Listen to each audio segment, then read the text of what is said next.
Hey, how's it going? It's your pal Mike Squires, and this is the Couch Riffs podcast, episode number 240. 240.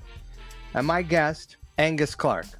Angus has one of the wildest resumes that you'll find. I mean, he's been touring, I think he said 20 years with one short break with Trans-Siberian Orchestra. Which, if you don't know what that is, just go look it up, and don't just read about it or listen. Go find video on YouTube, and then next winter go see it. So Trans-Siberian Orchestra, he plays guitar alongside another Couch Riffs alumni. He's a Couch Riffs alumni as if that's one of his greatest accomplishments. Aurelian Budynek, who's amazing. He played in a Couch Riffs video as well, in a band called Daredevil Squadron. Angus also has True Fire guitar instruction videos that you can go find. He's played with Cher, Kitaro. My man, he is a disciple. He is a massive fan of Vivian Campbell. He breaks out his Vivian sort of tribute guitar that he built during the pandemic. I don't remember if he did it while the camera was rolling or if it was after, but it was very cool. Very, very cool. And a hell of a nice guy. And one of the most well-spoken guests I've had, which is, I'm not saying rock and roll people are dummies, but most of us spend a lot of time in vans, pee-pee poo-poo fart jokes, And Angus is quite an eloquent guy, and I like that. I'm super happy to have made his acquaintance. I think he's going to be playing on 2 Couch Riffs videos coming up very soon, which is super fun. Both of them are cool and interesting twists on the original. So I'm very excited about that. I had a great time talking with Angus. What a talented guy, and just as cool and kind as he is talented. So I hope you enjoy this conversation. If you are enjoying this conversation and this podcast, please, by all means, consider this my personal invitation to support Couch Riffs on Patreon, patreon.com/Couch Riffs. Your support will enable this podcast to fully realize its greatest potential. Now, a lot of people have heard me say I never wanted a podcast. I kind of still don't. I have a different vision of what this could be, but I definitely would like to travel and go to people's homes and do Couch Riffs the way that I used to, on a couch with someone, no safety net, Daredevil style, And I think that's a lot of fun. Go back and watch those earliest Couch Riffs videos. I think it's pretty fun. If I had some, I think I can do it so that it combines all of the ways that I've done Couch Riffs together in a singular package. Your support would sure help, and I would appreciate it. I would like to thank Variety Coffee Roasters for being my champs. Every single morning I drink coffee. Every single morning it's variety. It's just like that. VarietyCoffeeRoasters.com, Variety Coffee Roasters on the socials. Go check out their subscription service. You can answer a few very quick questions and never have to run out of coffee again. And what a better way to start your day than to not be out of coffee. It's a terrible feeling. It's a terrible way to start your day. If you're in New York, go check out Variety's cafes. They have a number of cafes in Manhattan and Brooklyn, and they're killer. They got a great vibe. They're great dudes, great folks, and I love them. So thank you, Variety. Keep me jacked up. I appreciate you. The only other thing I really have to say is, don't forget the golden rule. Treat people the way you want to be treated, and don't be an asshole. Letterman type thing. Just Letterman is near and dear to my heart. Oh, he's the best. Do you watch his YouTube thing? Yeah. Not all the time, but it's still great. He's still edgy. For sure. You know, when he had Kanye on, I was like, you know, I don't like Kanye anymore for watching this, but I was like, my heart opened up a little bit, and then a lot more shit happened. And I was like, nah, man, you got to bridle that, buddy. You gotta get some help. I don't know when that happened. I missed that. I'm not sure that. I'm not sure I have the space to be tolerant of willfully signing on to watch that happen. But if it was good entertainment, maybe it was long before. And he addressed his mental health issues, and it was like, okay, but But let's just keep moving. Like that guy, I don't want to have his name on my tongue, really. Even. There you it's just like gross. How you doing? Man, I'm having a busy day. Is that right? Yeah. Thanks for making time for me. My pleasure, man. I was really, really looking forward to this. And I like your wall of guitars back there. It's good. Oh, it's I try to rotate it, but it's fun. I've got the guitar I've owned the longest in the very back there. It's a Cole. I've had it since '98. Is it a V? Is there some kind of V in there? No, the Cole I do is not have a V, the Cole is almost like a Gretschy offset Gretschy kind of thing with P90s. It's pretty hot.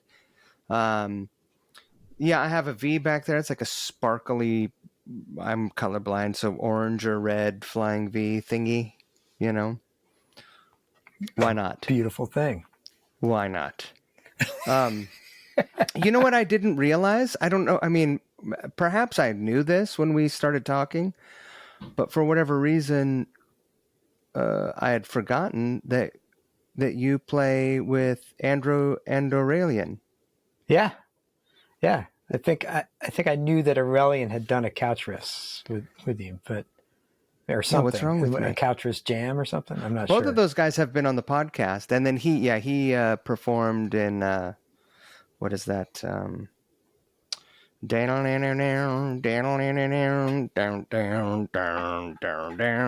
is that song? Right. It's a crushing jam. It's so killer. Yeah, that's the one. It's an instrumental, a famous instrumental rock track. Well, let's not get ahead of ourselves. There's yodeling in it. That's right. I was just about to get to the yodeling. Does that still qualify as an instrumental if there's no lyrical content? What do you think? You're right. Hocus Pocus by Focus. That's it. That is it. What a jam! Not an instrumental. You're right. You're absolutely right. But I think that most people would qualify it as an instrumental. Yeah, for the most part. What about Gregorian chant music? That was hot for a minute, right?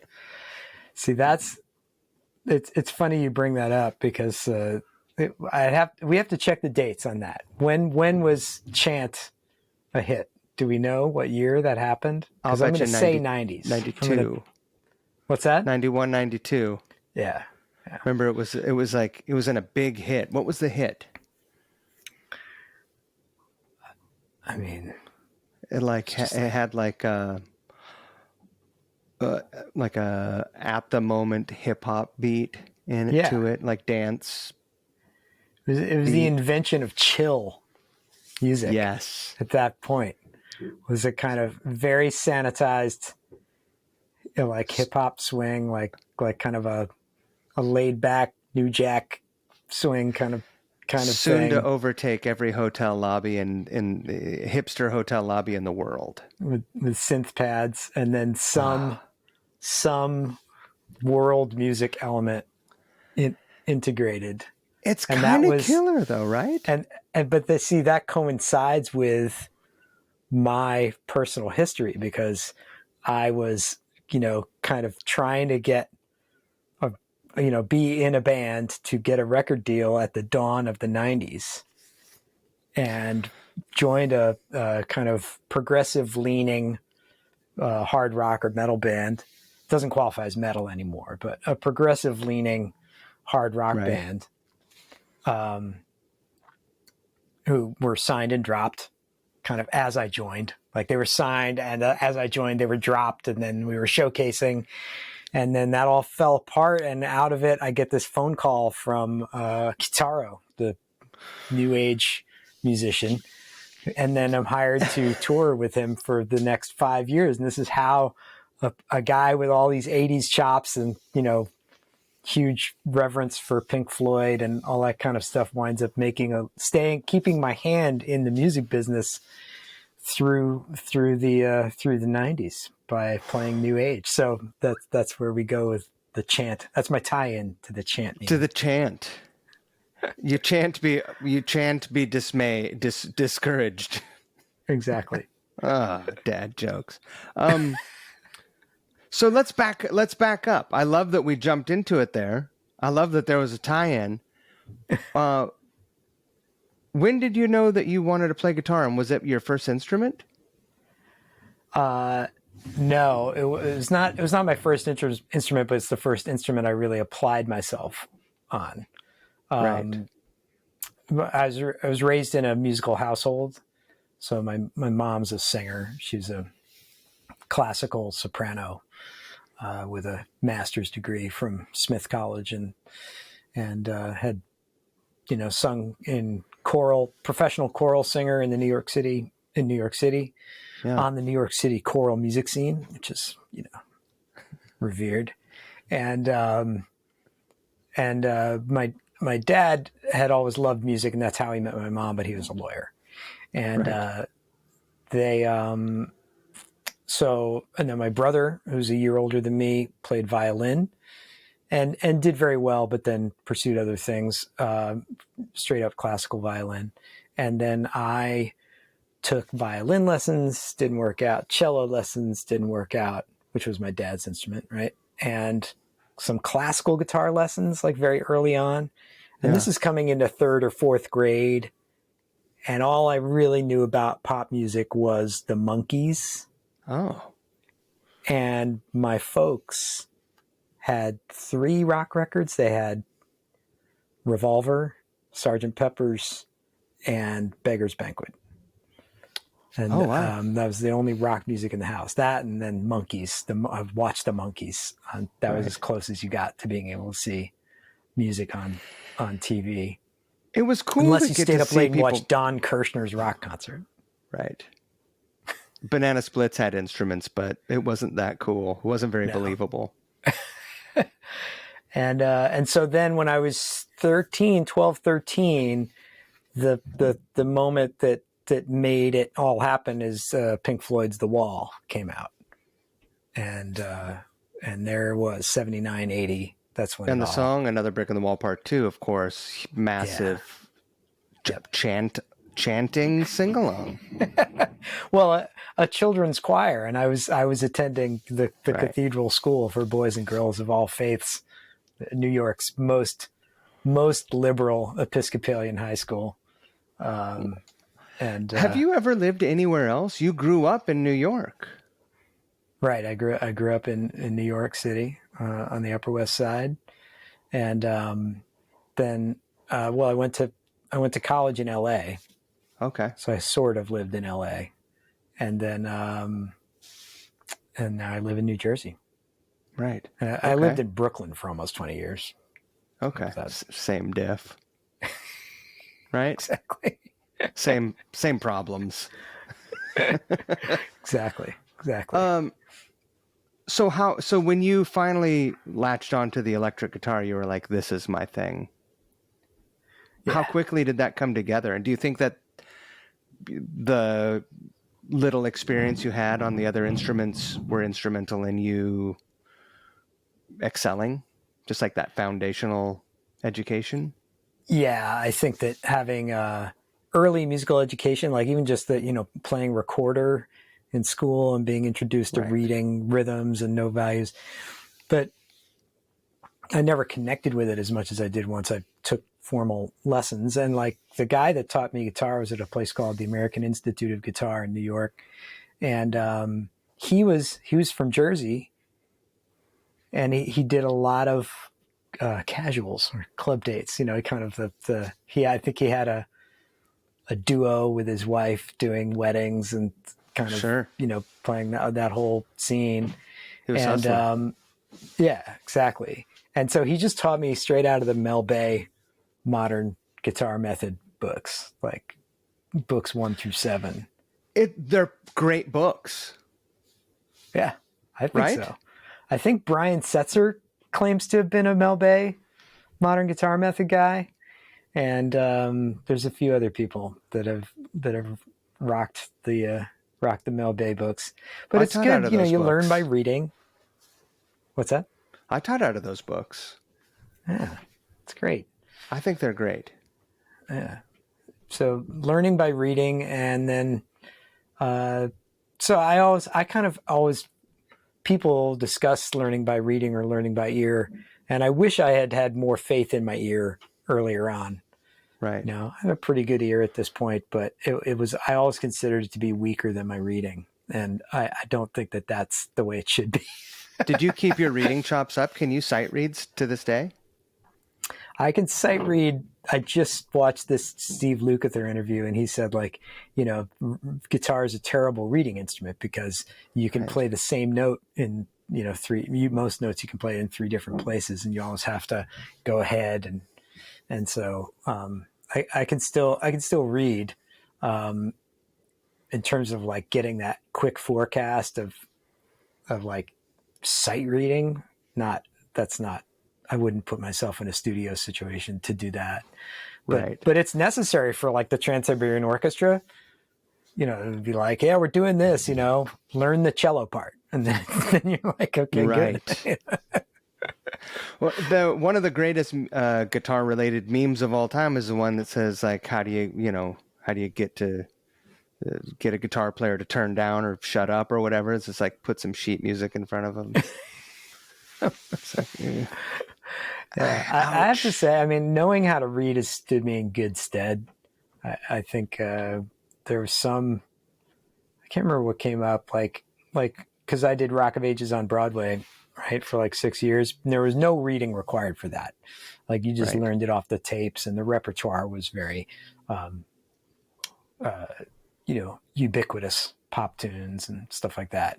You just learn the guitar parts off the tape. So there are guys and gals on that show that could read or not.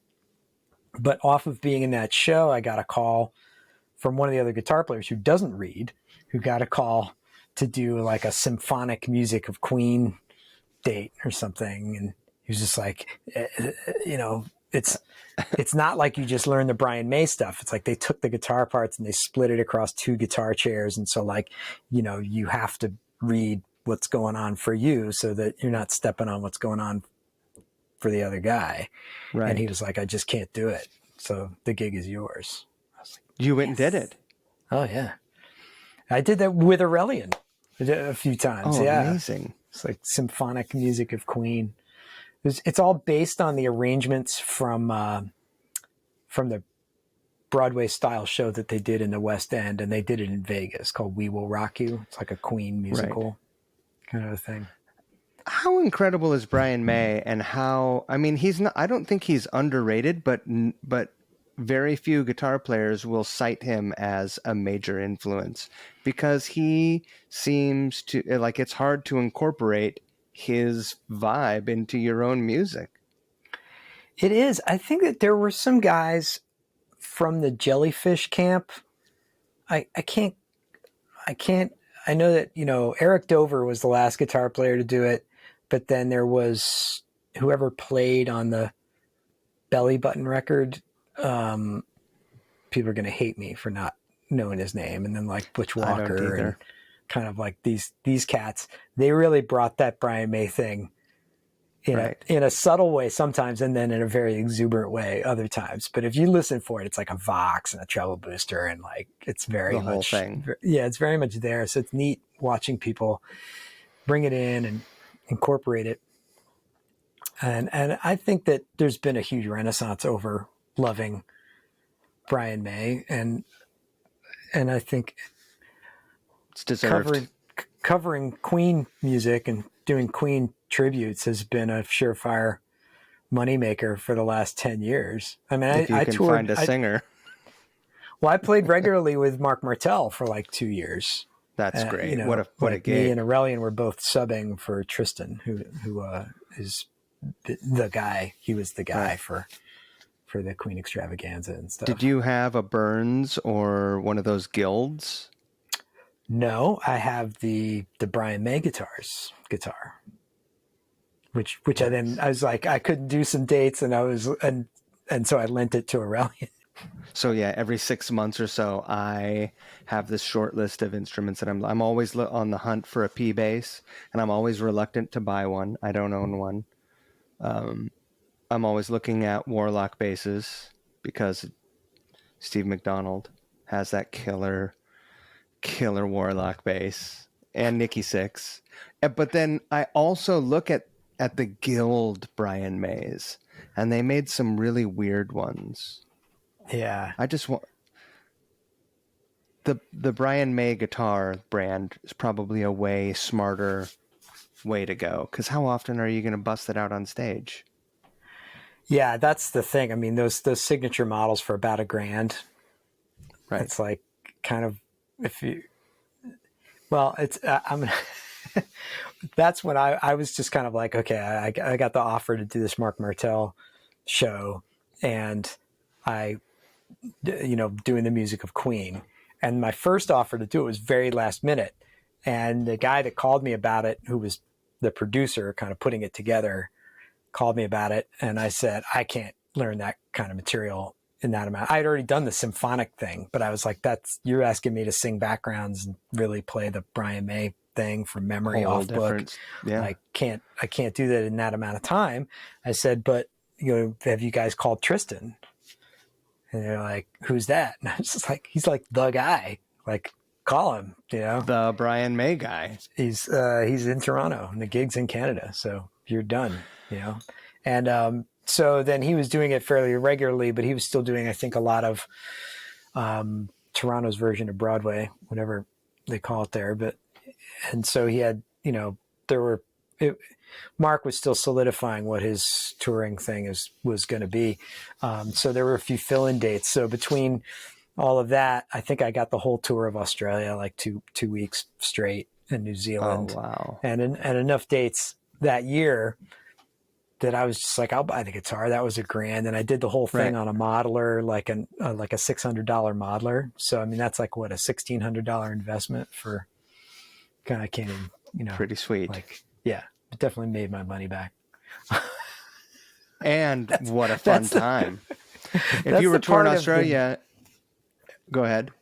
Oh, well, just the points for going to Australia. Oh, well, there's that also.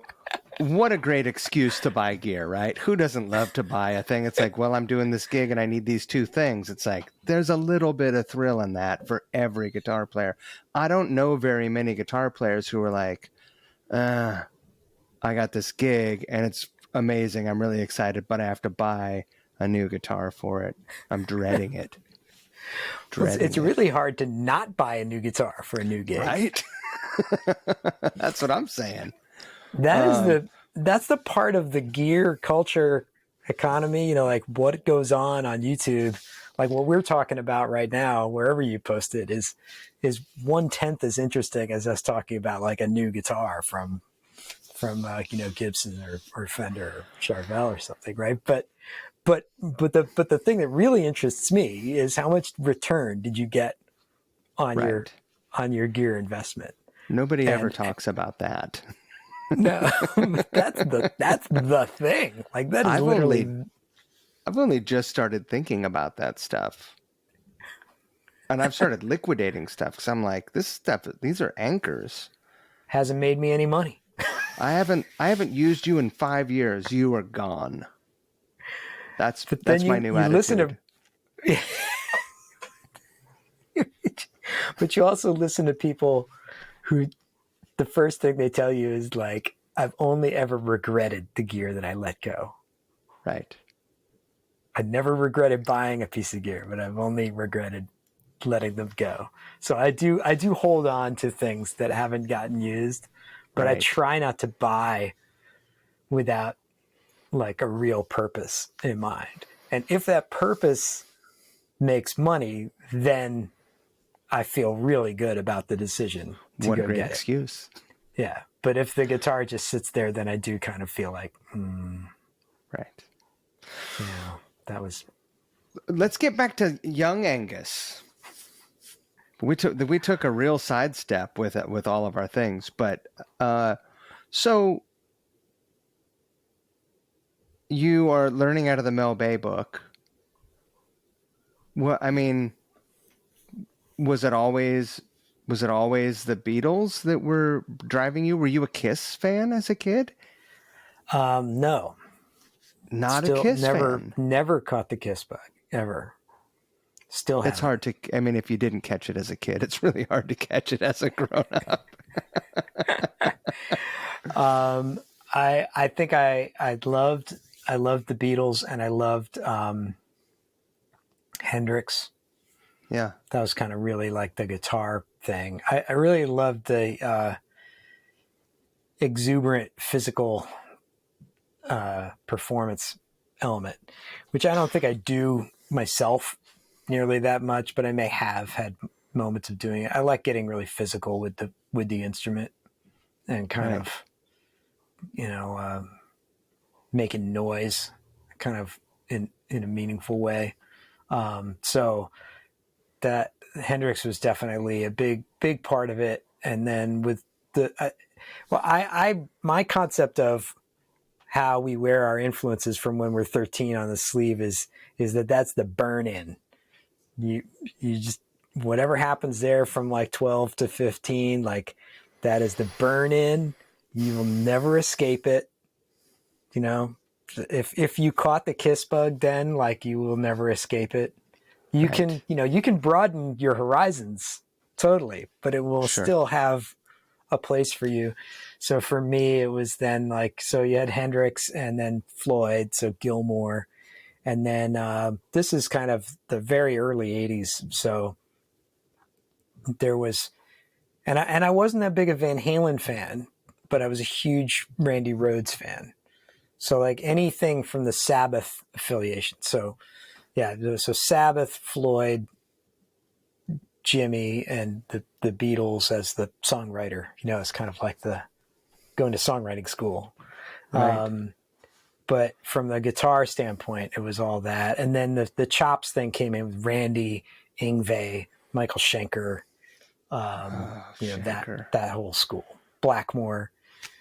And as we get to this point now, it's kind of all come to center around Ronnie James Dio. Like it's basically like anybody that played guitar, Vivian Campbell, Tony Iommi, Richie Blackmore.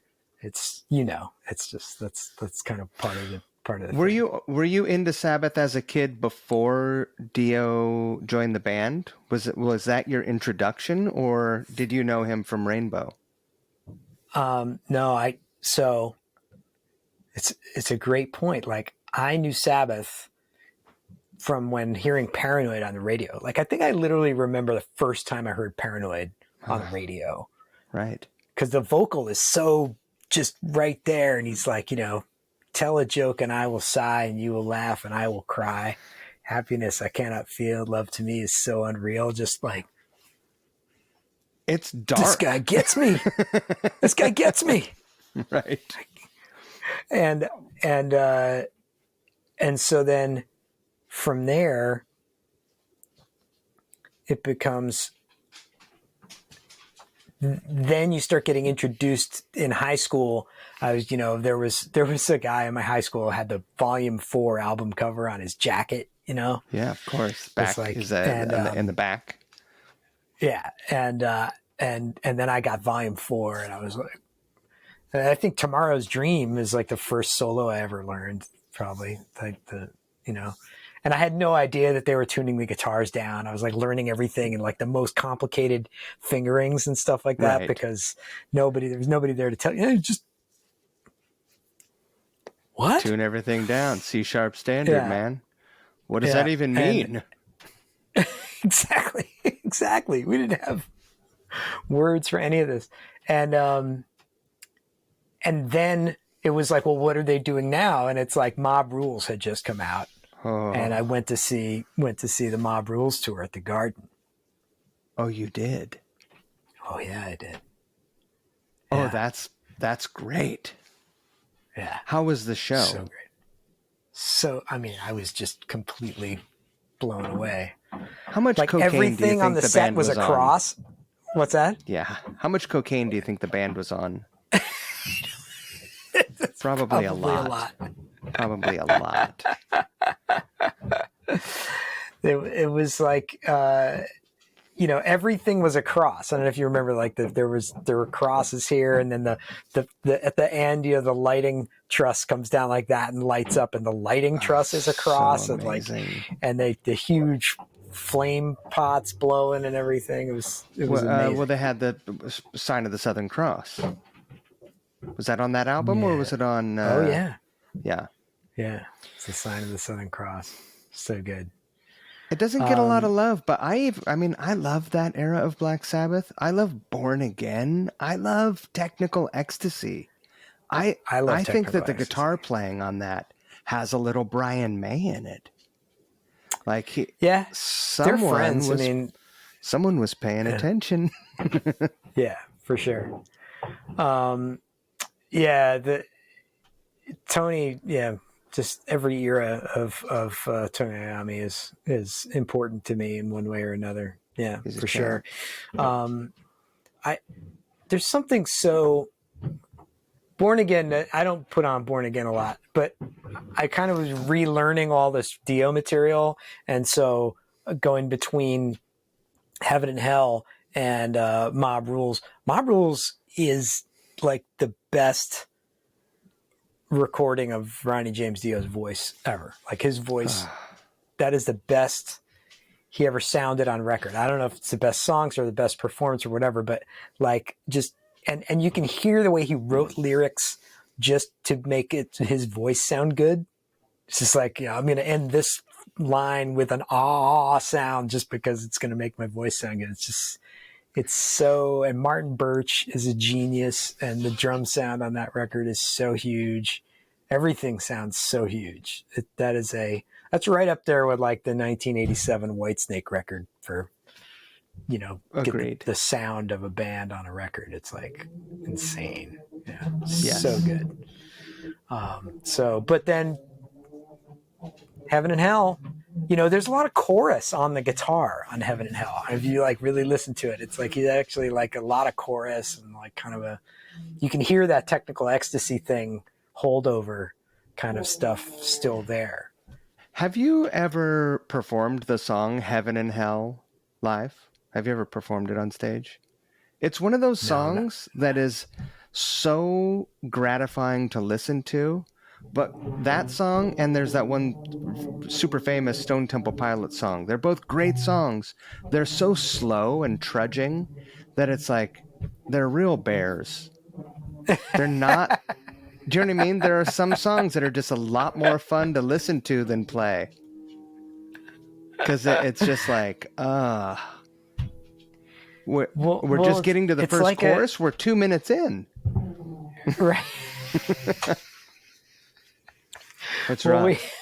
A friend of mine and I went to see Tool the other a couple of months ago, which I love. Like I really loved the first 3 or 4 records. Sure. And then I still really dig how artistic it all is. But then live, I was just like, man, this is just a study in patience. It's just like, right. And the audience, where it really struck me was that at a Tool show, the audience starts moving en masse kind of like this writhing, kind of like one of the writhing tentacles in a Tool video. Like the whole room has become this, you know, this mass of people, and they're just kind of like, it's gonna happen, it's gonna, and then boom, dun, dun, dun, you know, it's like, oh. Well, they're also so stoned. Who knows? Who knows? We're all getting older. I don't know how stoned they are. Maybe so. They're on edibles. Right, that's what the kids are doing. When I say kids, I mean the elders. Us. I'm not. So you hit a Dio stride young. You're in high school. Yeah, because because I saw Mob Rules, and then I saw the Holy Diver tour at the Beacon. Oof. So like I watched Ronnie go from like the Garden to the Beacon back to the Garden. You know, that's what pretty he did. Rad. Yeah. Do you think he's the single greatest rock singer of all time? You have to define the term great, right? Well, I guess that is an unfair question. Is he your favorite rock singer of all time? Yeah. Great, yeah. He had such character in his voice, such delivery. Yeah. Just and I would say if we were going to, we can put ahead of this, you know, he's arguably the most influential hard rock singer of all time. And you know, you have to put that up against Robert Plant, right? Of course. If we're talking hard rock. So of course. I think that when somebody comes out doing the Robert Plant thing, it is very noticeable and obvious. The degree to which Ronnie James Dio's influence is permeated through the broader hard rock context is I think just a wider influence. But right. Yeah. Have you seen the film? You have, right? Yeah. I haven't seen it yet because it's on Showtime and I don't have Showtime. I'm probably going to sign up for Showtime just to watch that. Yeah, it's amazing, and there's to me the most controversial thing in there is there's pictures of Vivian Campbell in rehearsal in LA, and his Les Paul Deluxe still has the mini humbuckers in it. And I thought that he had routed it for full-size humbuckers before he got to LA. And how did I not know that? I played that guitar. He handed it to me. You told me, yes. Oh, it was, it was just like, wow, really? And the first thing he said to me, he handed it to me and he goes, it's in C. And I was like, because he knew what was going to happen, right? And I was like, what an odd choice to write a hard rock, like one of the most famous metal songs of all time in the key of C. But wasn't he was a trumpet player, right? Yeah, Ronnie was a trumpet player. So that was a comfortable key for him. You know, that was a key that was like embedded in him. And he said Ronnie wrote all those songs on bass. Yes, right. There's all those pictures of him with the bass. Yeah. What a trip. I've never seen one. Is he playing a short scale bass or a full scale bass? I think it was. What are you saying? Just saying. He was a small man. Yes, he was not a tall person. He was slight. I think that that you should watch. All that stuff is amazing in the documentary. It's worth another viewing for me. I was gonna just say. Did you buy one of those Epiphone Vivian guitars? No, dude. You know what I did. You reproduced the thing. Did you route a deluxe in the whole thing? No. See, you're right. I didn't go the whole way, because if you actually get an older deluxe, it has a maple neck, like not a maple fingerboard, but the maple neck. No, this is a recently produced standard 50s standard. Right. and it started life as a tobacco burst, a very unimpressive tobacco burst. And I said, Right. that's got to go. And I had my guy here in New Jersey spray it down with a flat finish. Rad. And I had these Pariah pickups put in it. These are kind of these are actually custom wound. It started out as a set of their, I can't remember what it is called. They're just custom wound now, because I was just like, I want this one to sound meaner. I want this one to sound more open, so that when I'm playing the solo, I can, like live, you hear him go to the neck pickup when he goes higher on the neck and stuff. I was like, I want all that. So the only thing is, it's not black on the back, so it's like I call it the black top, right? Or I really call it the Viv, but yeah, that's dedication. I love that. I love that. But these are my pandemic projects. This is how I survived the pandemic. Right. We all had our own method. Yeah. But I don't know if you want to go for my burn in, there's all the Sabbath stuff and Dio, and I loved Ozzy. I loved Randy. I mean, right. that stuff totally crushed me. I had tickets to see Randy when he died, and so I saw Bernie Torme perform at the Garden. Yeah, one of the, I don't know, a week worth of shows that he did. And then how was it? You were a kid. I don't know how. You're probably pretty impressionable, but you also, it wasn't your first show. Right. Well, we thought it was amazing, but we didn't think that he was like the guy. And he was gone like a week later, I think Brad was in a week later. Brad did remarkably well, I think. I don't know how much of Speak of the Devil was live, and you can't find it on streaming anymore, but I thought it was fucking great. And he is a killer guitar player. Yes. Yeah. Yes. That's amazing that those guys did that. I think what the broader topic becomes, to what degree did being a hard rock guitar player become a professional discipline, as opposed to like, these were the guys in the bands, like, right.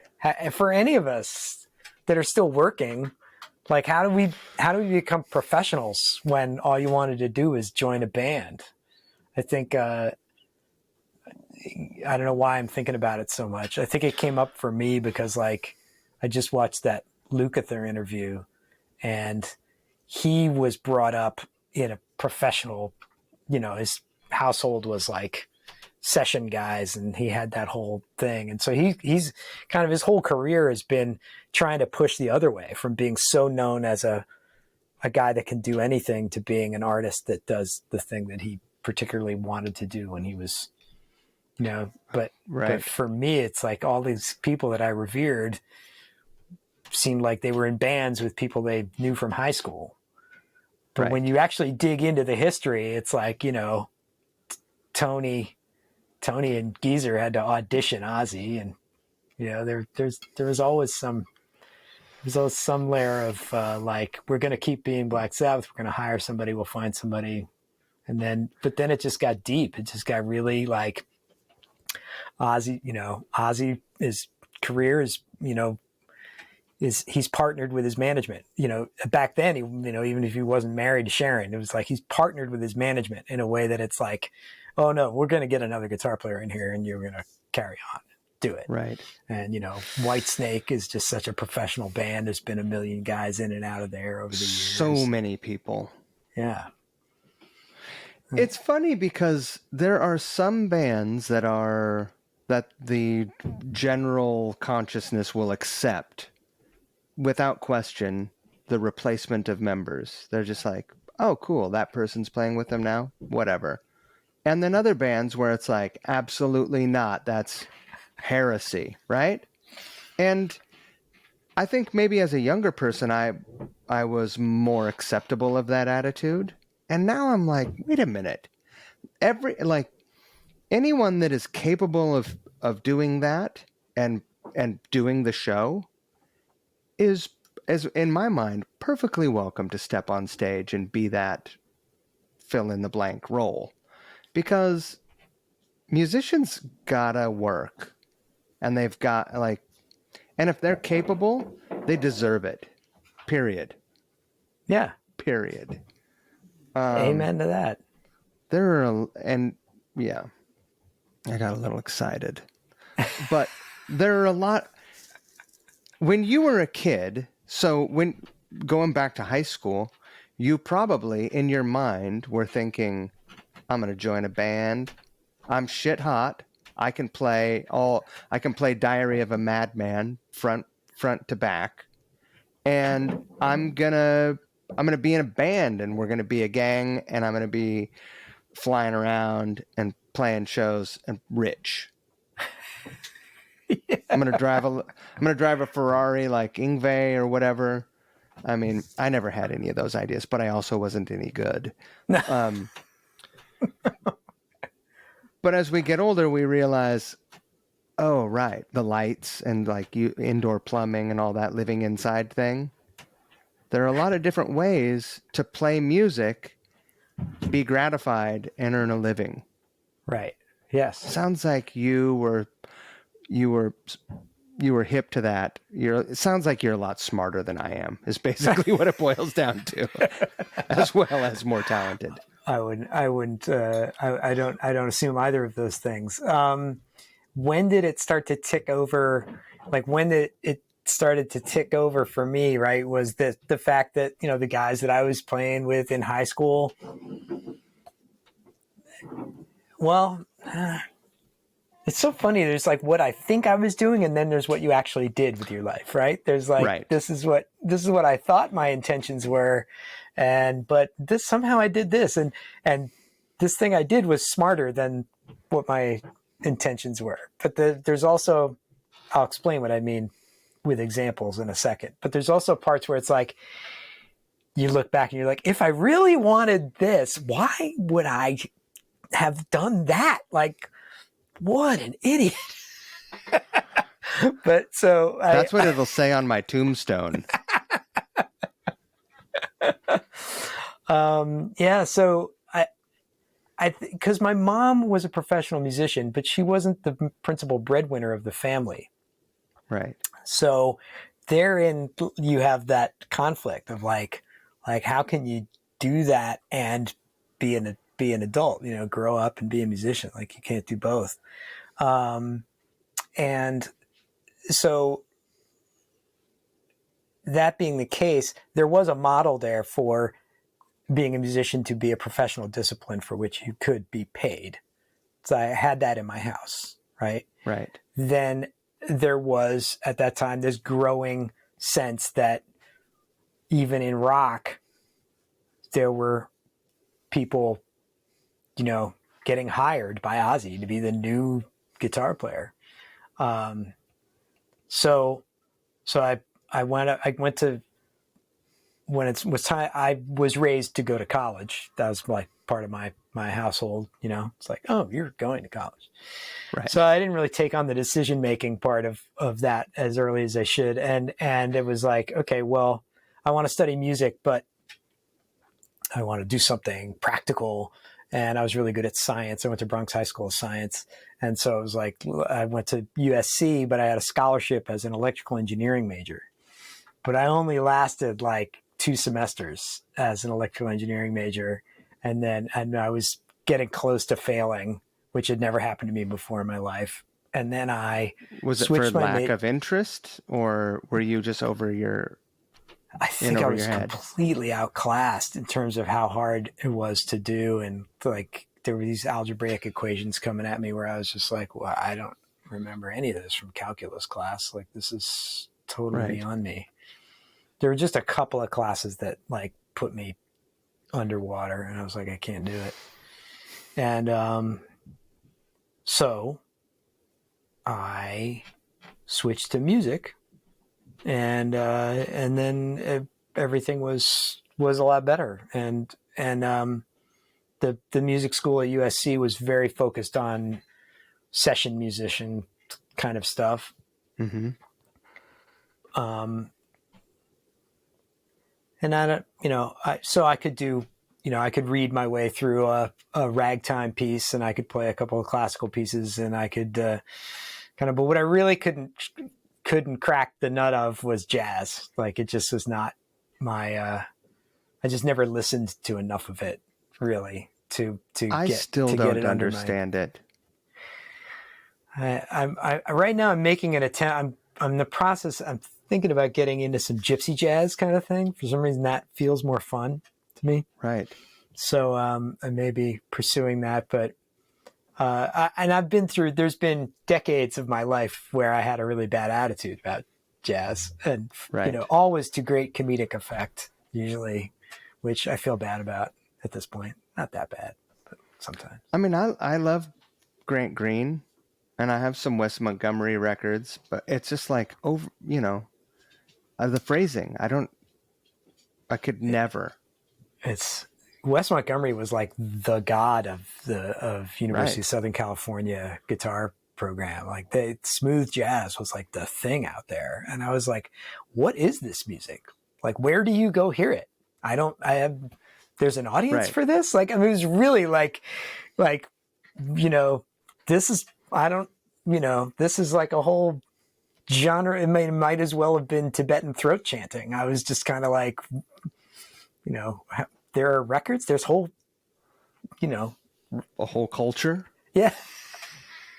Really? It just was. But now, it's like, yeah, kind of. But I'm 55, so smooth jazz is up more appealing. Easier on the ears too. It's not challenging, right? Like, sometimes, especially after a gig, you're going home, you don't want to be challenged. Right. Like, I almost never play music in my truck. Well, it came up for me because I think my daughter and I was driving her. She was taking aerial lessons, like on the silks and stuff like that. And the only place to do it is this circus school. It's like an hour away from my house. And so I had to drive her there. And there was just kind of like are we going to listen to K-pop, or are we going to listen to Dio? And then I just saw one of my teachers from USC had a song on the radio on the smooth jazz station. I was like, oh, Richard Smith, that's my old teacher, put that on. And then my daughter realized that we could both listen to it. Like, she could fall asleep, and I would sit there and kind of break it down. Like, oh, there's always a sax on the melody. There's always a saxophone. Give it to the guitar player. What's going on? Right. It's like, yep, you have to stop dissecting it, Dad. The saxophonist is like, shut up and comp those chords, loser. No, it's smooth jazz. So you're doing the popcorn picking. You're doing a little single note. They're like, this is my time to shine. Exactly. Yeah, but that's what it's about. And I'm not saying that I'm becoming a smooth jazz player. I'm just saying that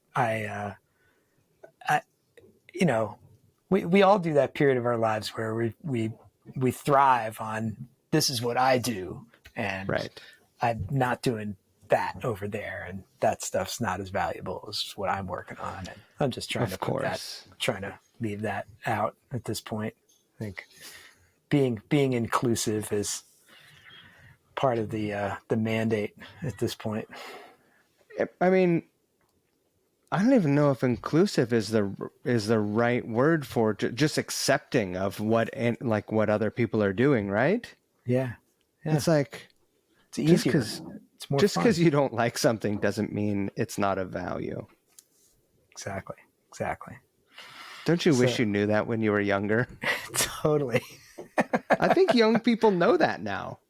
Yeah, there's a much there's good stuff happening. There's a lot of real confrontational stuff happening, here, there, and everywhere. But there's a lot of good stuff happening, and I think progress will always win. So I'm hopeful. So. I'm always hopeful. But so I had the aspirations of having a band, and those all fell apart. Then I was in New York City in like 91, and I met the guys in this band Naked Sun, and they were signed to Noise BMG, which was Halloween's label at the time.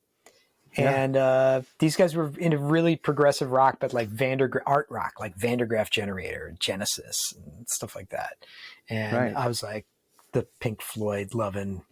I own some Yes records, and my favorite prog band was Marillion. That was really the one which is later kind of real prog heads don't give. They Marillion don't embrace it. No, but for me, because I think Fish was an amazing lyricist. I think that he really got into the darker places of the human emotional experience. So I could really dig into that. I was like Roger, because I really loved Roger Waters' lyrics and that part of the Pink Floyd thing.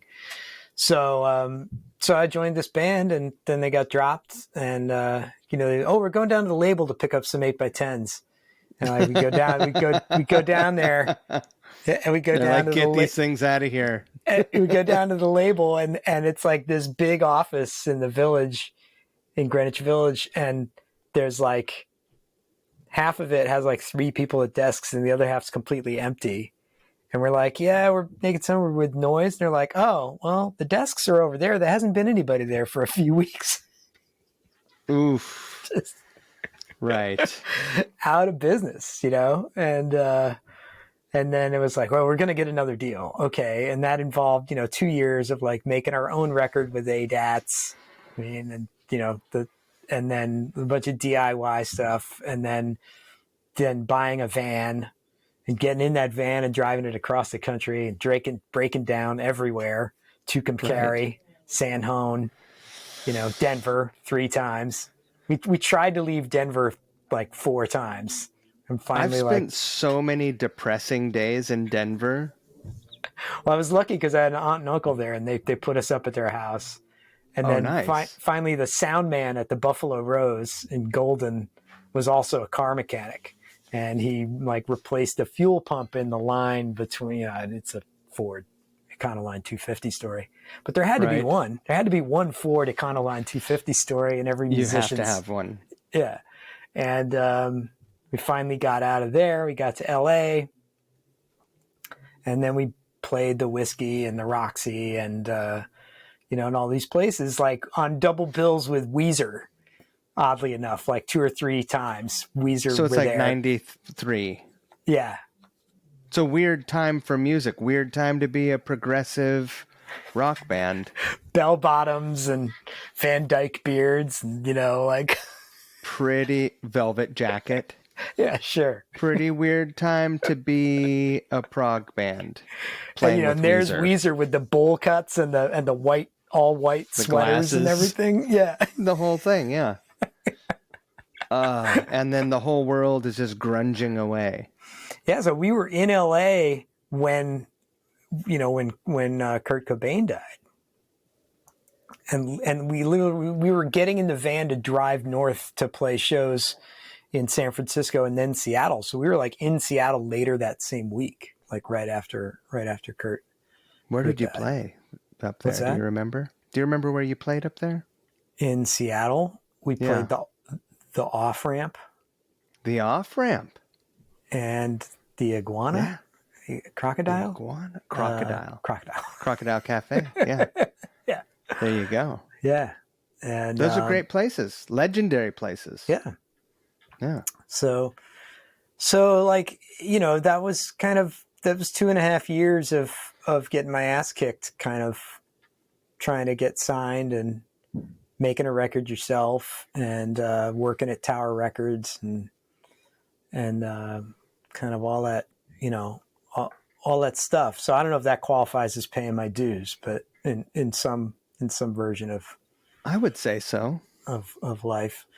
And so then when we played one of these showcases at the Whiskey, and then I was contacted, and then 2 days later, I was seeing a friend of mine's band at Raji's. I don't know if you remember Raji's.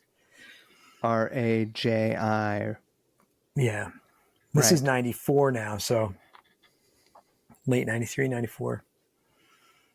And there's a friend of mine from New York. She had a band called Piss Factory.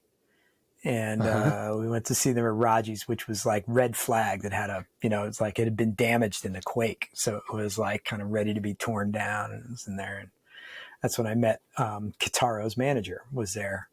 And she said, "What was he doing at this show?" I'm not sure. I'm not sure what brought her out that night. I still don't know. But she had been at the show at the Whiskey, and at some point at the show at the Whiskey, somebody had shouted out just spontaneously, "Gilmore!" Because like I was just completely doing my Gilmore thing, and she said, "Did you just play the other night at the?" I was like, "Yeah," and she's like, "Oh, I work for Kitaro, and he was just saying he wants a guitar player who plays like David Gilmour. Do you have a Stratocaster?" And I was like, "Yeah." "Will that get me the gig?" Okay. Wait a minute, you were doing a Gilmour thing and you weren't playing a Strat? No, I think did I have my Strat yet? Heresy. No. I'm just trying to remember. Well, it wasn't like a Gilmour tribute. It's just I was very obviously playing like David Gilmour. Yeah. But no, I had a Strat. I had a proper Strat at that point. Proper for the late 80s. It had a Floyd Rose on it. So then I had to submit tapes and stuff. And the next thing I know, then I went back to New York and was kind of like that band now hated each other. We all hated each other. It's a hard thing to get through. Yeah. And then pretty sure I just needed another job and this and that. And then next thing I know, I was on a plane to Colorado and like kind of did a recording session for Kitaro. And then they offered me the tour. And so then that was, 4 months of touring Japan, the States, everywhere. What a strange twist of fate, right? Yeah. I mean, had you had heard of Kitaro? Yeah. Well, that's what I told her. Right. But I think I, like everybody, had him kind of confused with the Gregorian chant guys and Yanni and the taiko drummer, company, which there are taiko drums in the Kitaro show, but like he wasn't there. There was like a whole troupe of taiko drummers also making waves at the time. But I had at USC there was an electronic music program, so I had done like all this Tangerine Dream and got it. Kind of music concrete kind of. I had familiarity with that. So I had a real soft spot for it. And Kitaro wanted to do like a instrumental symphonic Pink Floyd kind of a thing. And so he picked the right guy for that. So where's your head? Like you fly out to go record, right? Did they send you a tape? Like, here's a cassette, here's a CD. They were just like, no, come out here, bring your black Strat with white pickups or else... bring your big muff. No, it's so funny, man. I was never even hip to the fuzz box. Right. Like, yeah. As much as I love David Gilmour, I could never like plug into a fuzz and be like, yeah, that's the tone. It would just always be like, no, it doesn't really sound like that sound. Right. So just trying to get the sound. I never got good at it either. Sound. I have 6 fuzz pedals. I never use them. Yeah. I finally found one. Like I have a Strat now with really low output pickups, and I got the Dunlop Mini Hendrix fuzz face with like a switchable germanium silicone diode. And I plugged into that and I was like, oh, that actually sounds good. But I just don't think I ever had guitars with low enough output pickups or something. Like is that the trick? Yeah. It's because all those things were designed at the time when pickups just weren't hot, right? Yeah. So back when they were articulate and you had to be able to play well. Not like now. Look out. Now kids are just handed hot licks. I'm so impressed by everybody that's coming out and playing their asses off all the time. But yeah, however I was getting the Gilmour sound was not the way Gilmour got the Gilmour sound. It's more in the vibrato and stuff like that. Right. It's in my hands. So wait a minute. All right. So you fly out there without knowing any of the material. You roll in. You're like, I don't know, drums, what's going to happen? I don't know. What does happen? Right. So I had to audition and submit these tapes. And so like Kitaro's music always had some guitar on it. And to my ear, it was very poorly recorded. Like it sounded like you kind of plugged in a fuzz box directly into a compressor into the board, kind of a guitar tone. And some of it he played because he can play the guitar, and he wanted to play the guitar on this tour and did. But a lot of the music is much more like the chords are just moving and there's kind of nothing on top of it. So like I got some of those segments and put them together and played over them. But I learned some of the guitar solos and really what was going on the guitar was very similar to what was going on the keyboards. You had certain, motifs, whatever the word is, that he liked, repeating da da da da da da da da da da. He liked certain things. And so I just kind of did a lot of those things, and then some very David Gilmour inspired bending and kind of signature Dave Gilmour vibrato and bending and stuff like that. And so when I flew out, he had a whole studio in his house out in Ward, Colorado. I think he had double Studers synced, so like 48 tracks on 2-inch tape. Already has a full orchestra on it, like, right. And then it's like, so we need 16 bars right here. And, go for it. It's your time to shine, kid. And I was like, that's exactly what I knew I was going to be doing. It was pretty special. It was pretty kismet or some, Were you nervous? Yeah. Oh yeah. And then on the second day they offered me the tour, and I was having like altitude headache. And I was just like, I'm actually going to get paid to do this. And you had been in a band and toured, but of course, like many people, myself included, you lost money doing that. You did it because you were convinced. Yeah. Yep. So yeah, it was really, it was, a foundational change, like a validation or something like that. And, right. And so was there a moment, was there ever a moment where you were like, well, I want to play for Dio. Fuck Craig Goldie. I want his job. But don't fuck Craig. He's a nice guy, I think. I see him at NAMM. My understanding is he's a wonderful guy, and you can see in videos of him with Ronnie that whatever the history was, there was something very good about the relationship between those two guys when they were particularly, right. Every time they were working together, you could see that Ronnie was very, happy to be working with Craig, and I think that he deserves a lot of credit for how, when, and where he had to step into that situation. Sure. Yeah, absolutely. But you wanted that guy's gig, probably. Dude, I literally had a dream. I had a dream about having to go on with Ryan James Dio and playing a BC Rich was in the dream. And this is before Craig. This is like when I was in high school. I had that dream, and right. It comes back to me now. It haunts me. Weird. But here you are playing with Kitaro. Yeah. And so you're like, I get to play these killer Gilmour licks, and I'm going on tour,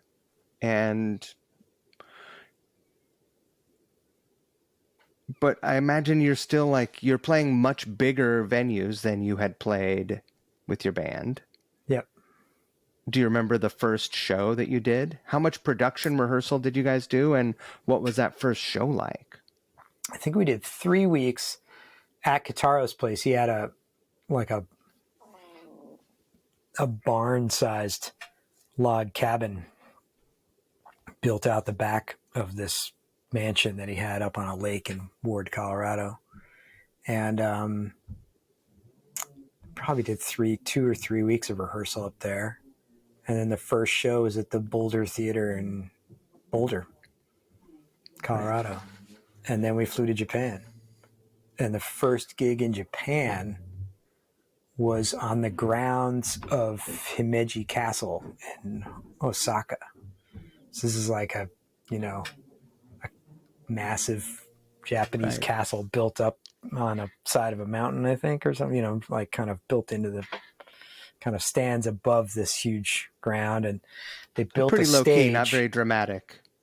They built a stage with like a pyramid shaped lighting truss, like 4 big trusses that came to the top with a mirror ball hanging.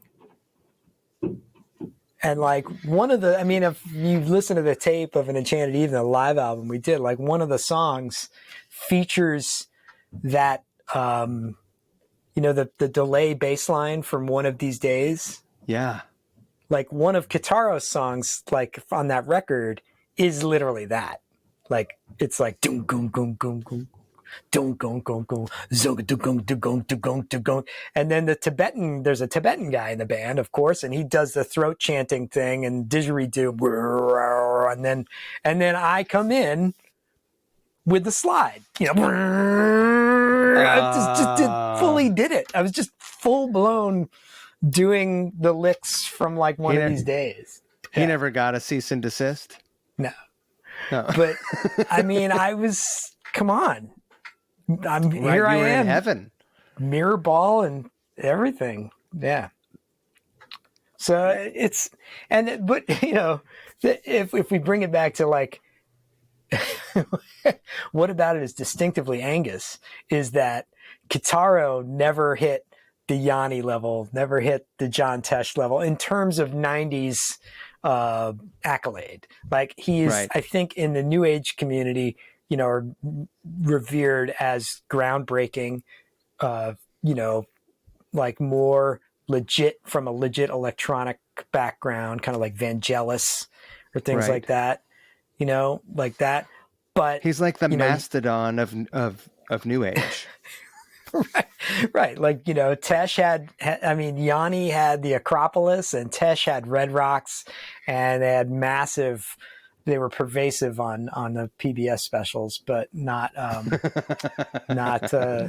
had a PBS special, but it was not picked up and promoted anywhere near as much. But, and I made some great, the Lorenza Ponce was in that band, and she went on to play for John Tesh and has been playing for Bon Jovi for the last kind of like 10 years, I think, or something. So there's been, there were great people involved, and there's a lot of positive outcomes and stuff. But at some point I did wind up back in New York thinking, here I am, I'm a sideman. What happened to my career as an artist? I need to like get my singing chops together and learn how to actually be a songwriter, because, it had all morphed from grunge.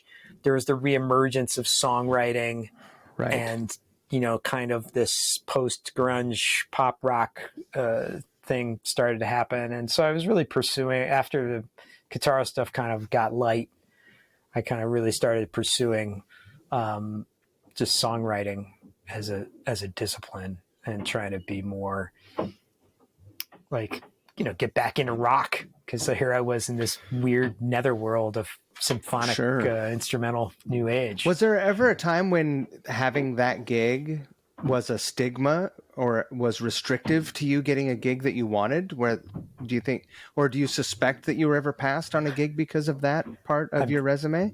Which is weird.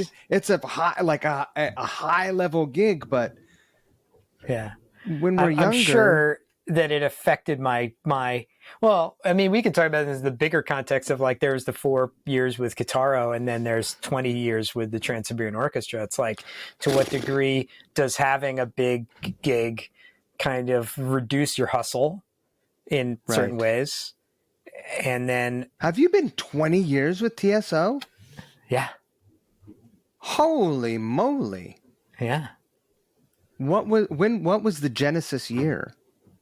2000 of the tour. The first tour was 99. I think the first album was 98, but the Sarajevo single originally came out in 96. I think I have that right, but I could be wrong. And you came in 2003. 2001. 2001. So has anyone has anyone been on staff longer than you? Well, yeah, anybody that was actually in Sabotage. Right. So like Chris, Al, Johnny Lee, and Jeff Plate. Those would be the all only guys. They're still. Yeah, I still do the tour. Yeah. And Al is actually part of the the creative team. Yeah. Right. Yeah. What a gig. Yeah. It's amazing. It's just amazing how it all happened, how the genesis of it is amazing, and the ability to maintain in the way they have, and just what talk they about do a with the vision show. for those guys to go like, let's do this thing. And now there are multiple bands touring around doing this thing. You know what I mean? Yeah. Yeah. Well, it's fucking inspiring. It is. It is, right? Yeah, it's crazy. I mean, but somewhere in the Kitaro years, I did one tour with a group called Drill. I did about 6 months of touring with Drill. And the only reason it's notable is at this point, well, the lead singer has been in KMFDM for the last, I don't know what, like 20 years probably, or something like that. And the bass player in Drill was JD, who is John DeServio from Black Label Society. Oh wow! So that was kind of this one other thing. There are a couple other one-off gigs I did here and there with some interesting things. The Tibetan guy from the Kitaro band got invited to play at the Beastie Boys Tibetan Freedom Concert at RFK Stadium. So I performed on that, for 75,000 people with this Tibetan performed guy. That? Yeah, we were like right, I don't know, between Pearl Jam and we were like right before Radiohead or something. Like I rode over to the venue with Radiohead's crew.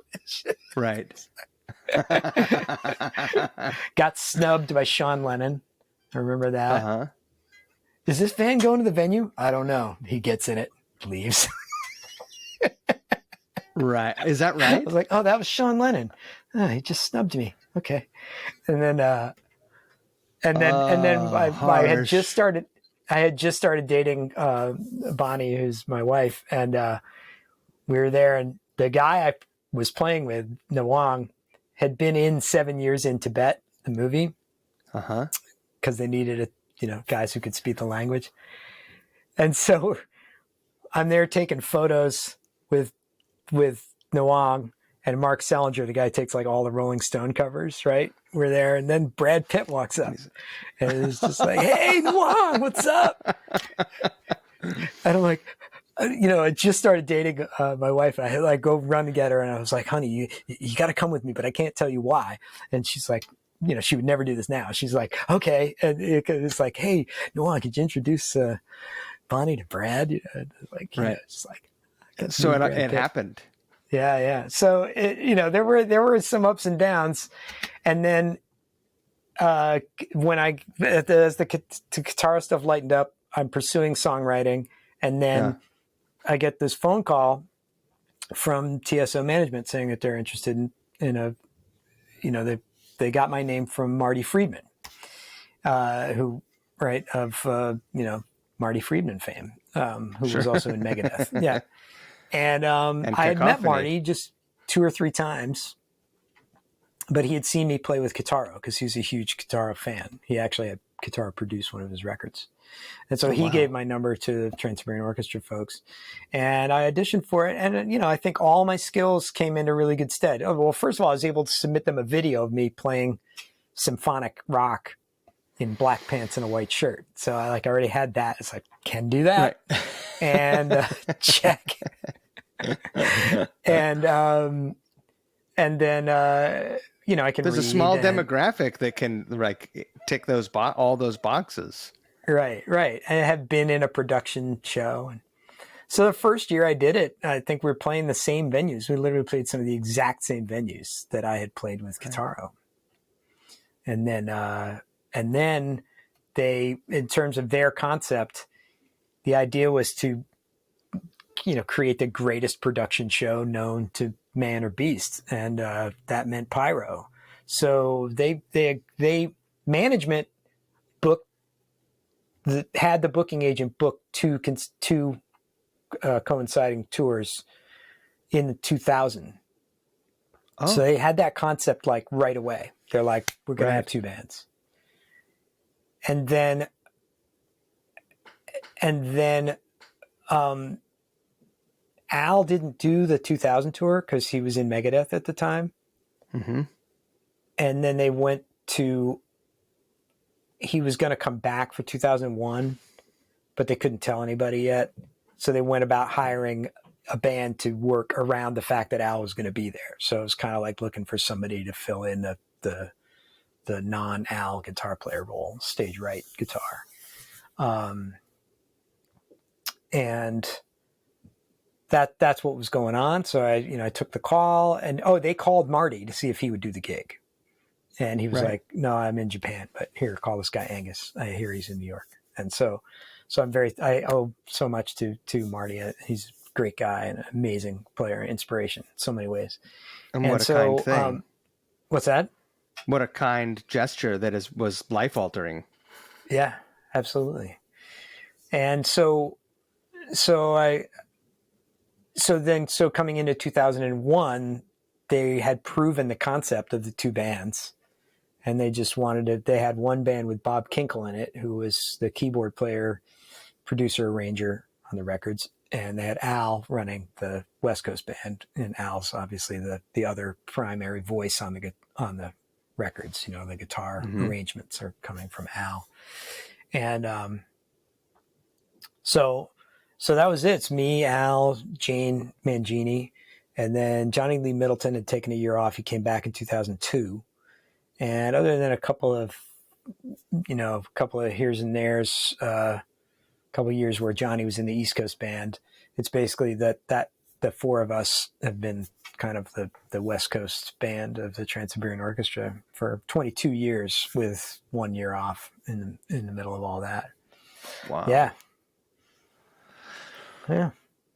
How much of the just the general vibe is the same, and what kind of things have changed over 22 years? Because that's a long time to do a tour every year, right? Yeah. And I didn't have a kid when we started doing it. I wasn't married when we started doing it. I didn't have a kid. That's a hurdle. But I was already with Bonnie when we started doing it. So,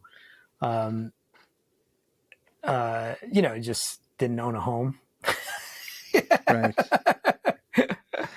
Kind of like everything has changed, but so it's like a family. I think what I was saying about the way they moved it from theaters, like we started in theaters and we moved into arenas. We moved into arenas kind of ahead of, they booked two tours before they really had enough markets that were viable for two tours. But then they made it viable for two tours. And then they pushed into arenas before it was maybe really viable to sell out an arena. But once you're in an arena, you can do sick pyro. And so then you started having the footage of the pyro and the that idea. So it's kind of like a build it and they will come concept, which is part of what Paul's genius and what he did. Paul O'Neill, the guy who founded everything. I remember seeing the first promo reel that I ever saw for the tour, and it was just like, whoa, are you kidding me? Yeah. Like that? Yeah. Wow. He always made it look amazing. Like he loved par cans and smoke. Sure. I mean, like proper par cans have a certain look that you just, it's just silhouette. It's just a dream of what a kind of production rock band is meant to look like. Do you remember the first time you were on stage when pyro went off? Because it's loud and you feel it. Like you feel the heat. It's like, whoa, hey. Well, every year it's nerve-wracking, man. You show up. Have you had any like, close calls? No, it's so safe. It's so safe. Right. But it is hotter than you remember it every year. Right. And like, do you ever see that movie that they made about Michael Jackson preparing for the O2 shows? I never and then he died watched and it. Yeah. So in it, they show the pyro briefing, and it's the guy who owns the pyro company. It's the same guy that does the pyro briefing for us. He stands there with a clipboard. He goes, "All right, we have these 5x4 gerbs. Let's see them." Right. we went to see it as a band on tour, and we were like, we just had this. Right. And then for people who are listening and watching right now, imagine everyone listening is between 35 and 55. I already know that. And so you've sat around a bonfire at some point, guaranteed. Imagine that point when you go and you toss something into the fire and it's like, ooh, that thing's really cooking. It's that times 20. Yeah. And fast. Yeah. Yeah. And then just this last time, I was like trying to find out what position I wanted to stand in on this, on one of the big pyro numbers. And I stood next to the drums, and there's a pyro line downstage of the drums and a pyro line upstage of the drums. And it Pyro was sandwich. like, and it was just, everything went off at once. And the guy just definitely was just holding his finger on the button, like, let's see what they can take.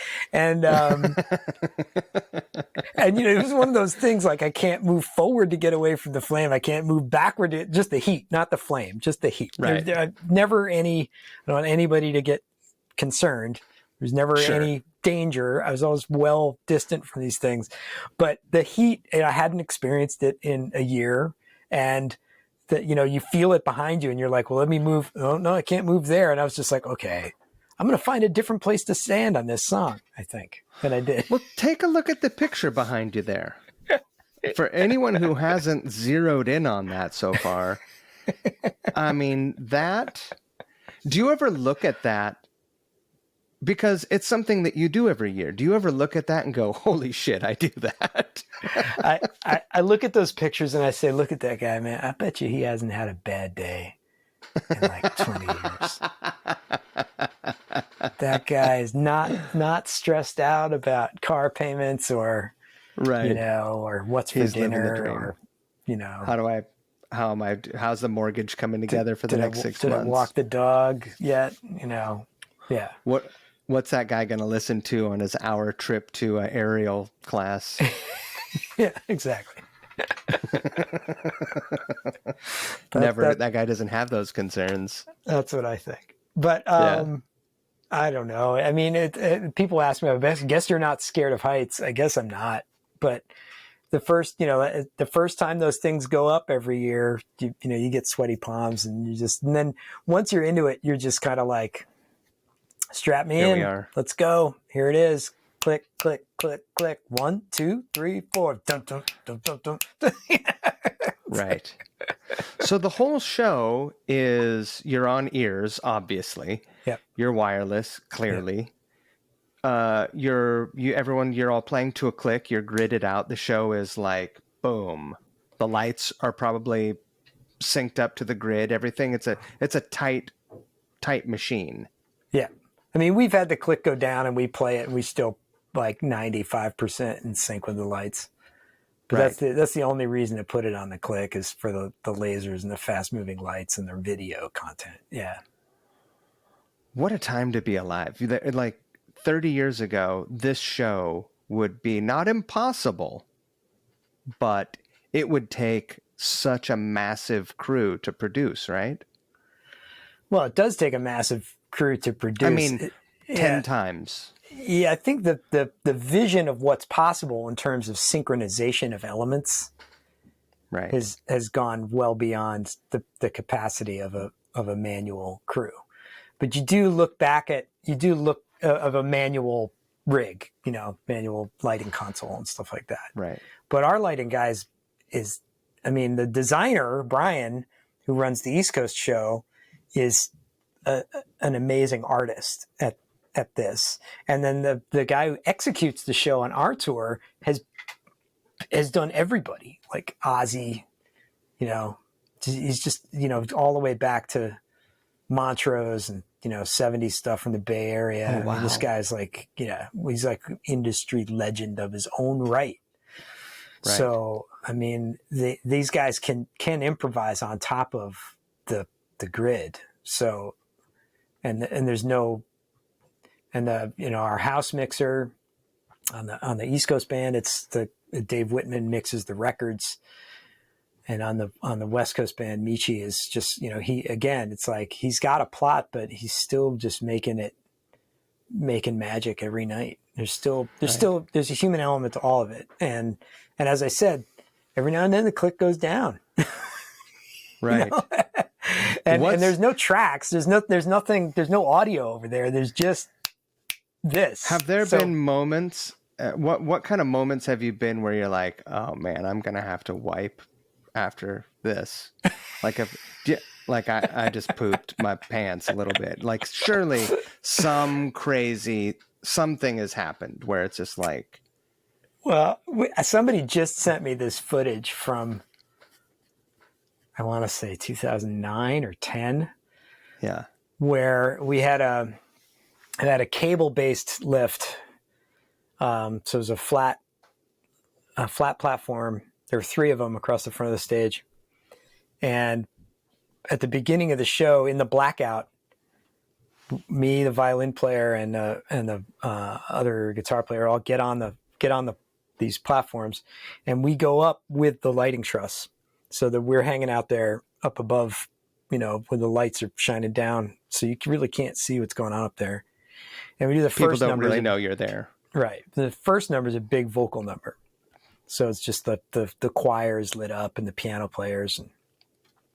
And then on the downbeat of the second number, everything, these 3 pods descend, Dum, dum, dum, ba-dum, ba-dum, ba-dum. It already sounds very Spinal Tap. Like this sounds like a recipe for disaster.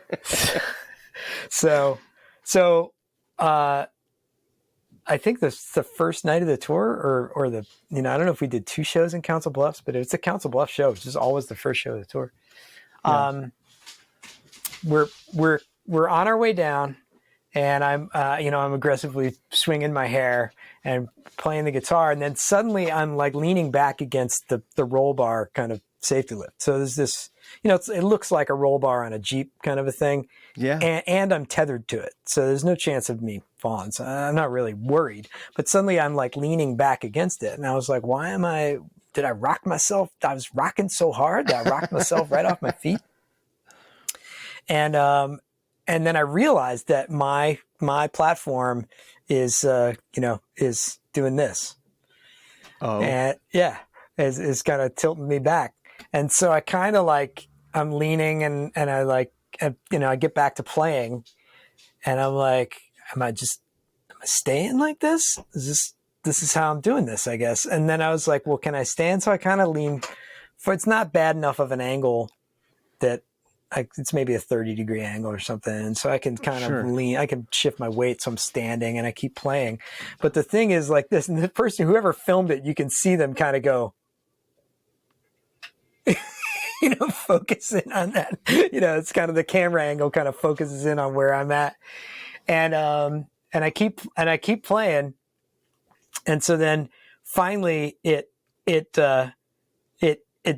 goes back to this, like right about the time we end the song. And right. So all I can think about is the Spinal Tap thing where they're in the pods. Right, of course. Right? And the thing in the pods is that he finally gets let out when the song ends, and he goes back in, and then he's left out of the thing, and all he can think of to do is put his fist in the air. Right. So that's what I do. I'm like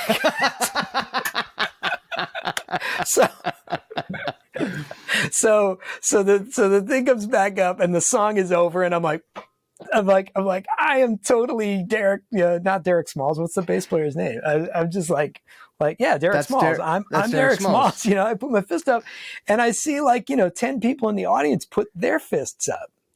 And And from that moment on, that's been like my move in the Trans-Siberian Orchestra show. It's like You do it, you I put honor the fist it. up, and people put their fists up in the air, and it's got to be like a whole thing. Like, and that's like it's like I'm walking around like, can you put? Yeah, yeah. It's like everywhere. Nobody knows that that's why I do it, but I totally did it because of this malfunction and thinking That's about Derek amazing. Smalls and the Spinal Tap. That's where it came from. Is that footage on YouTube? Yeah, I just watched it. Oh, Somebody great. sent it to me. Like, what were you going through when this happened? And I was like, I'm trying to stand up. Just trying to not fall backwards. Oh, that's great. So That's great. we've had every version of hilarious calamity that you can name. Yeah. I want to talk about the other like stuff outside of that gig that you've done, and we're a bit over time, so I guess I want to try to hi, Mr. Big, scoot through it but without being like so brief that we're not giving deserved time to things that are due whatever things that you've put your energies into. And also, I know it's getting to be family time, and you're probably going to have dinner soon. Yep. So with that in mind, let's get into the other stuff, because you wear many hats. Yeah. And the my guest this week, who released a record today, Keith Lowe, you've worked with before. Yeah. Yes. So Keith, I got to work with Keith because I hired him for a Song Division event in what did I want to say? Seattle? Are we saying Seattle? Mm-hmm. Yeah. Yes. So Song Division, as I said, there was a period before the TSO where I had started working on songwriting, and then I started doing a Trans-Siberian Orchestra, and I was doing a variety of work. Like I was doing some consulting work at a day job place that I had doing some database management and stuff like that. So I had some, office experience at this point. And I got called to do a session at a recording studio doing this songwriting team building activity for a banking outfit. And I got to utilize my songwriting chops. I got to play guitar. I got paid. And I found that, as I had worked in offices before, it was kind of like an episode of The Office. Like you can really identify the personalities. It was an environment you weren't alien to. Right. And there's the control freak, and there's the manager, and there's the, like, let's make them all work together. And the corollaries to what you go through in music, it was all very interesting to me in a certain sense. And so that company, what that gig was Song Division, and the guy who founded it, Andy Sharp, the CEO, had just started he had some successful jobs run in Australia, where he's from, and he was trying to launch it in the States. So I came on board and really kind of helped us put together the team and launch what Song Division is in the States. And I've been doing that over 15 years at this point. Still doing it. Yeah. Yeah. And it's had its ups and downs. It was extremely valuable in the pandemic because we launched it at virtual, and it proved to be very successful. And now we're back to doing a mix of virtual and in-person stuff. So it's a lot of what I do now is manage that. Right. But I still enjoy doing the programs where I involve people who don't see themselves as creatives, or they think they're not musically inclined.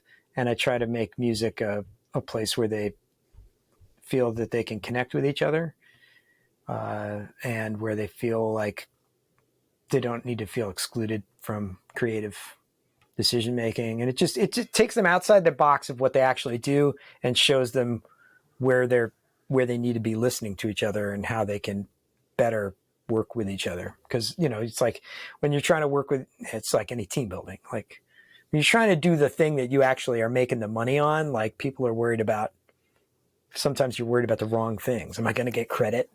Am I going to, you know, expedient cost? Take it outside. Will I fail? Yeah, take it outside. Nobody fails. Right. It's going to be fine. Let's see what we can do to work together. I love that. Yeah. And I mean, it sounds like that's a cool way, like probably most of the, we'll call them civilians that were involved as non-musicians, they're peers all of a sudden, no matter what the hierarchy of the office title is, right? Right. Yep.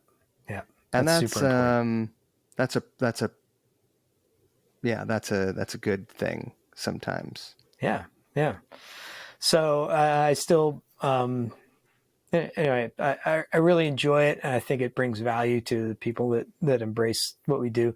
There's a lot of what Song Division is that is also because we're providing music in corporate event marketplace. There's a lot of traditional entertainment that goes along with it.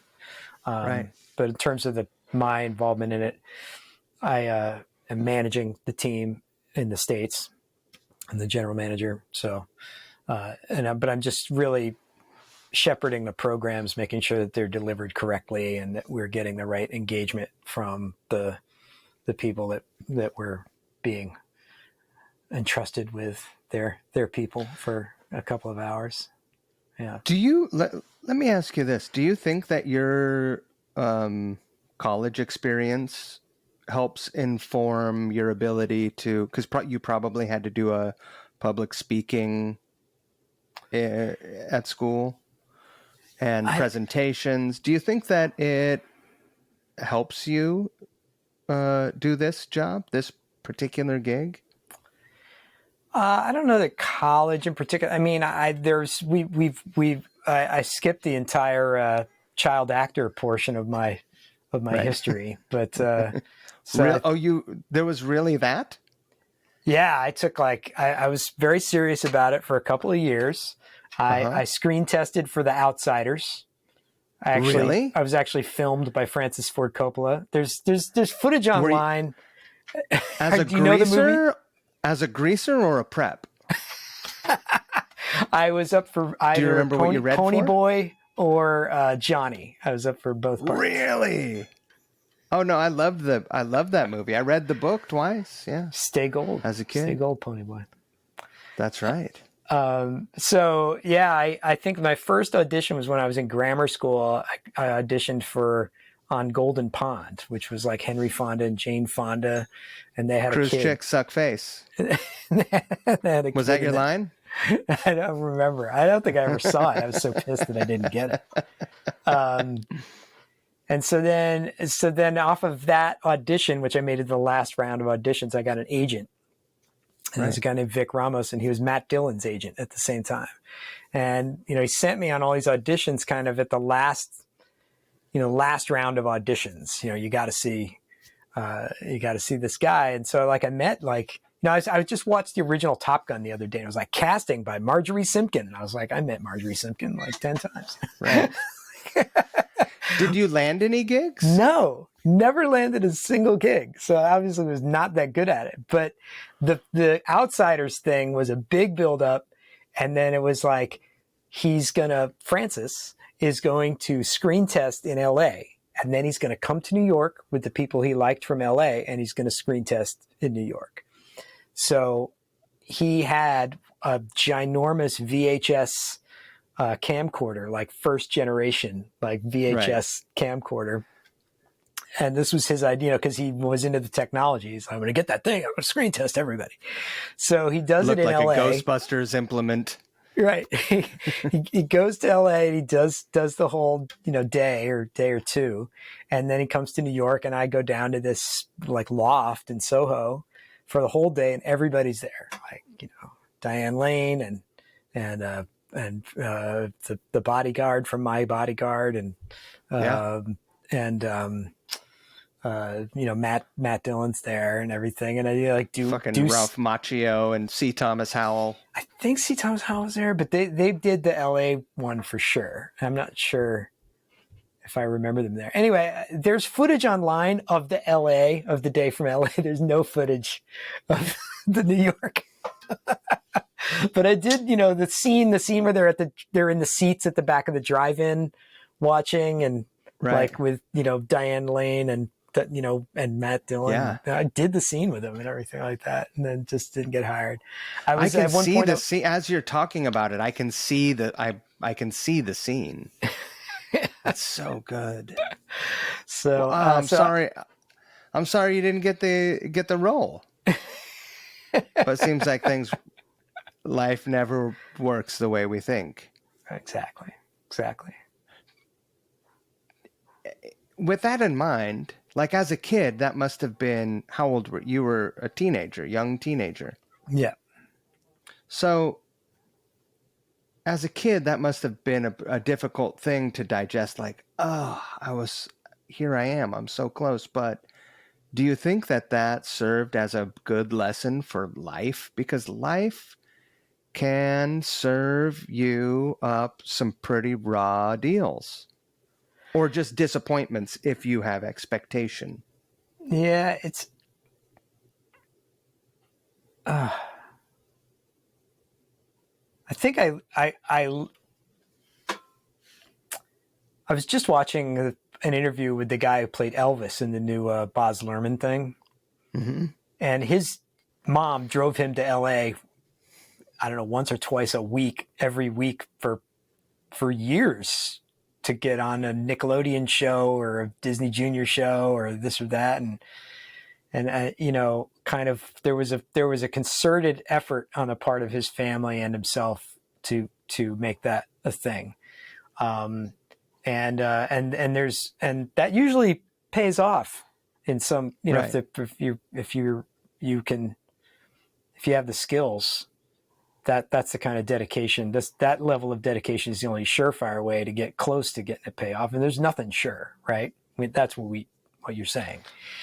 And so, sadly, I have to say, I probably kind of took it for granted. It's because I was living in New York. So I was like, hey, can you come to this thing? It's like, yeah. I mean, it wasn't like having to drive in from Pittsburgh or something like that to make it. It was like that was the first time actually that I started meeting people who were not from New York. And they were like, everybody at the auditions was always like, where are you from? And I was like, what do you mean, where am I from? I'm from New York. Where are you from? And it's like, there are people like coming from all over the place to be here for this. I was like, oh. They're like, people live other places. You were like, gross.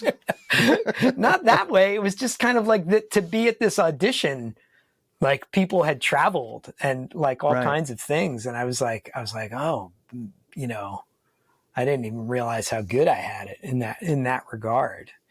And so the value of it started to get onto me. And then the frustration of not getting booked for anything. I took acting classes. I thought I was applying myself, but I was also very interested in music. So I probably had competing interests, would be fair to say. And so there's that experience, and it benefits me all the time. But foundationally, that probably helped. You're saying that helped more than college for sure. Yeah. But I think in college, I mean, learning how to write well, like, and you'll hear me using and like all the time. I haven't been watching it on this interview, so I apologize to everybody if I said and like a million times during my answers. That stuff, learning how to write well, just proper stating your thoughts clearly and trying to coherently complete a sentence. It's an important skill. It's hard. Yes. We are so lazy. We are so lazy as a mass, the humans of Earth. Yeah. We are terrible communicators. But it's all we have. It's the only way to get help. I mean, hold on tight then, hold on tight. This is going to be a bumpy ride. Yeah. It all adds up into survival skills and these things and how we I find you to be a delightfully good communicator, and you express yourself very well. Oh, well, I appreciate that. But I have to say, ever since we first met, it's been a joy talking to you, and just you have a great way in terms of everything you do and your interview style. I find watching your Couch Riffs interviews really great. You definitely draw everybody in. It's wonderful. Thank you. That's oh, go on. That's very sweet. Sometimes it's hard. Sometimes it's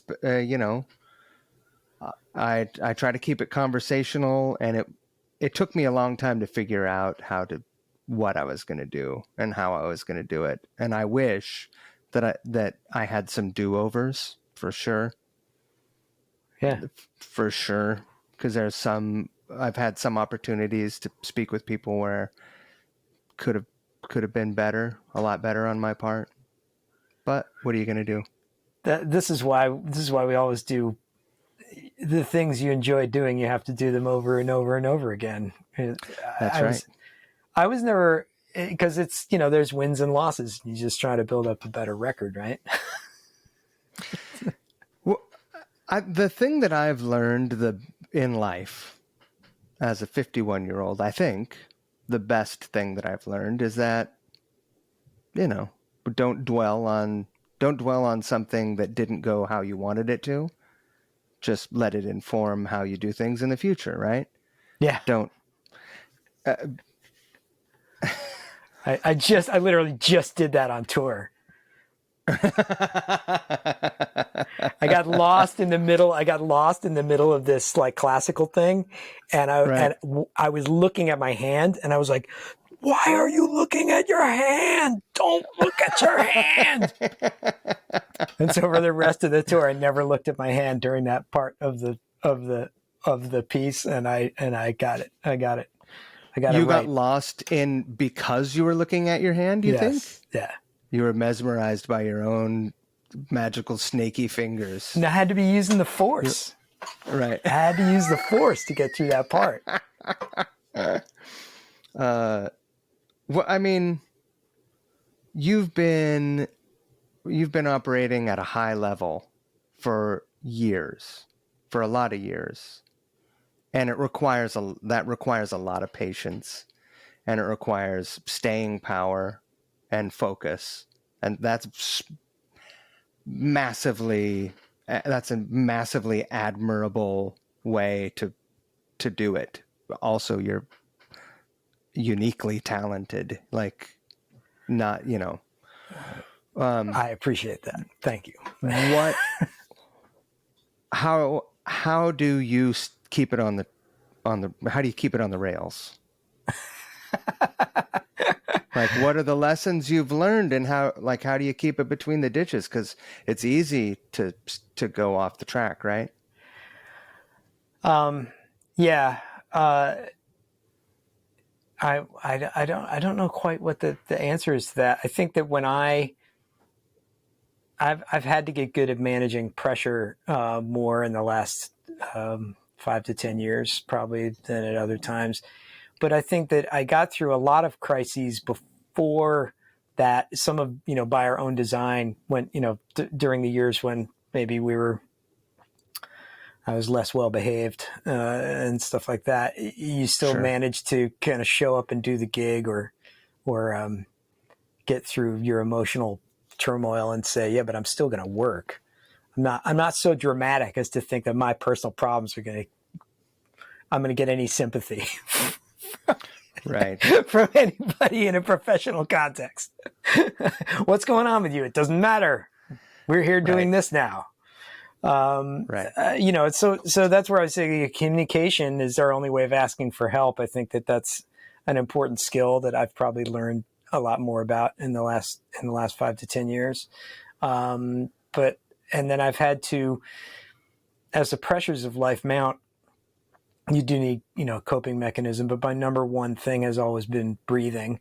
And now there's some meditation apps and stuff that are just fully dedicated to breathing. But I think that breathing and smiling has been